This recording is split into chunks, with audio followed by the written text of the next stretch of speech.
Let's say you enrolled in Medicare Part A only, but now you want to add Part B. You'll need to complete a paper enrollment form called CMS-40B. Coming up next, we'll guide you through the form step by step so you get it right the first time.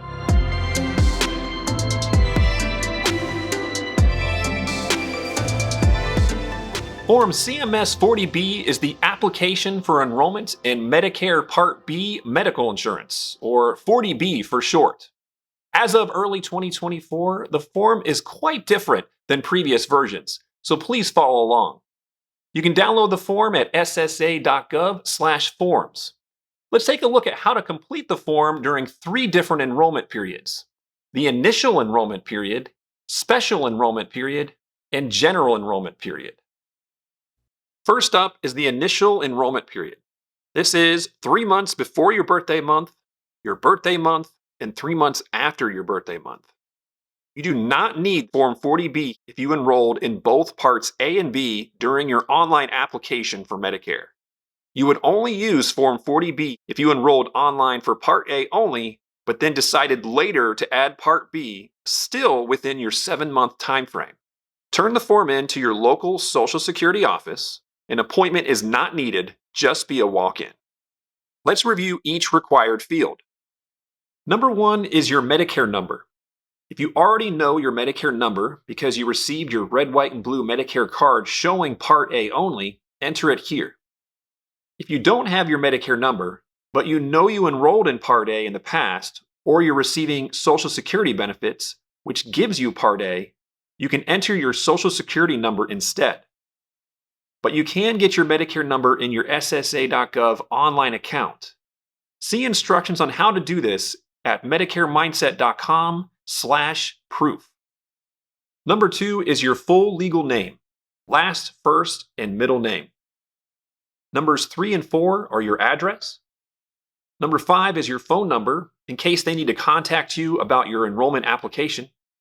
Number 6 is asking if you wish to sign up for Medicare Part B medical insurance. Well, yeah, of course, this is yes. Numbers 7 and 8 are where things get a little more tricky. 7A is asking if you currently have or previously had group health insurance through an employer or union. During your 7-month initial enrollment period, it doesn't really matter, but you'll want to go ahead and answer the question regarding employer health insurance you've had since becoming eligible for Medicare, whether that's because of turning age 65 or earlier due to disability. If you don't have group health insurance through your employment or your spouse's employment, then answer no and jump down to number 8. But if you are currently covered in a group health plan, or were covered since becoming Medicare eligible, answer yes and jump to 7C. A quick note, number 7B is only for those covered in a group health plan through a nonprofit organization as an international volunteer. Ignore that if it doesn't apply to you. Okay, so we're at 7C now.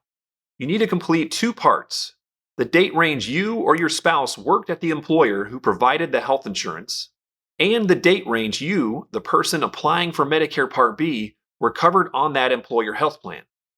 Since we're talking about enrolling in Part B during your initial enrollment period, don't agonize over these dates. Just put something in. Select a start date for sure, add an end date if the employment and/or insurance coverage has already ended. But if employment or coverage has not ended at this very moment, leave the end date blank and check the box that says not ended. These dates are more important when doing a special enrollment period application after your initial enrollment period has ended. Stay tuned as that one is coming up after this. Okay, we're almost done. Number 8 is likely a no answer for most people. It's asking if an employer, health insurance provider, or other entity is requiring you to enroll in Part B.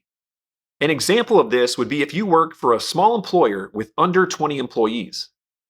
In that scenario, you do need Medicare Parts A and B, as Medicare is primary coverage.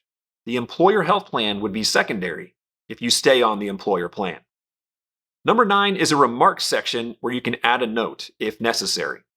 If you answered no to number 8, then you really don't need to add anything here. But if you answered yes to number 8, then they want a brief description in this section.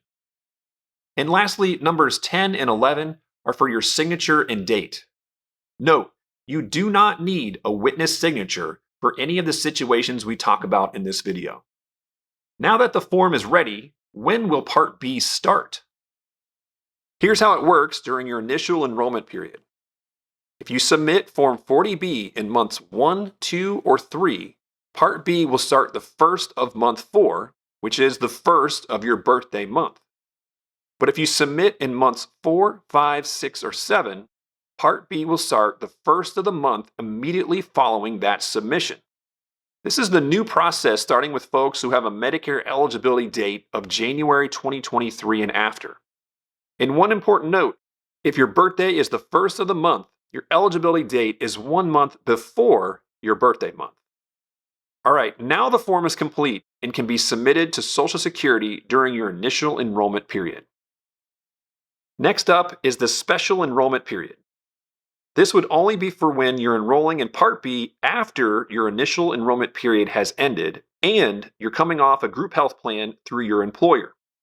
Even more specifically, it needs to be done while covered on that group health plan based on current employment either through you or your spouse, or during the 8 months immediately after separating service from the employer who provided that health insurance. You will not be penalized for enrolling late if you fall under these scenarios. When you're within 3 months of your desired Part B start date, submit the form to your local SSA office. Definitely make note of this special page on our website that details the various scenarios for special enrollment period SEP applications. MedicareMindset.com/SEP. It details how to complete the form in 4 situations and how to properly submit to Social Security. Okay, here's how you fill it out. At the top, you can write in SEP. This note isn't truly necessary, but we find it helpful because it makes it very clear to the SSA rep handling your application what you're doing, a special enrollment period application. You'll still complete numbers 1 through 6 like before. After that, 7A is yes. Then it's important to get the dates as correct as possible in 7C, as SSA uses the information to confirm you had creditable medical coverage through active employment since turning 65. This will enable you to avoid a late enrollment penalty for Part B. Number 8 is most likely no, as this scenario is typically for someone who delayed Part B because they didn't need it while on a group health plan through a large employer. And then you'll definitely want to add a note in the number 9 remarks section about when you want your Part B to start. You have the option of choosing a date 1, 2, or 3 months in the future. Always a first of the month start date. Of course, sign and date numbers 10 and 11. Now the form is complete, but it's actually not the only form you need to submit for an SEP application. Check out our other video titled How to Complete Medicare Form CMS-L564. It's linked in the description below and at the end of this video. Both Form 40B and Form L564 are needed for an SEP enrollment. Our last scenario is the general enrollment period, which spans January 1st through March 31st each year. This is for the folks who didn't enroll in Part B during their initial enrollment period and also didn't use their special enrollment period because they failed to submit the necessary paperwork within 8 months after separating service from their employer. These individuals must turn in a completed Form 40B to their local SSA office in January, February, or March. The start date of coverage will be the first of the month immediately after submitting. So if you submit in January, the coverage will begin in February. If you submit in February, coverage will begin in March. And finally, if you submit in March, coverage will begin in April. Here's the form in this scenario. It's almost the same as the initial enrollment period. At the top, you can add GEP if you want, making it clear to the SSA rep that you understand this will be a GEP enrollment. Again, fill out numbers 1 through 11.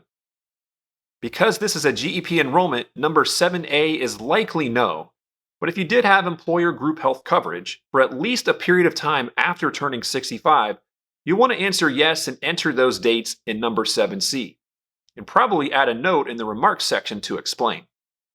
Otherwise, 7A is no. Lastly, the remarks section isn't always needed for a GEP enrollment, but you certainly can add a note if you feel it's helpful. Of course, sign and date numbers 10 and 11. Then you're ready to submit to your local SSA office. As mentioned before, if you're completing a special enrollment period application, you need to watch our companion video right over here, as it shows you how to complete the other required form, CMS L564.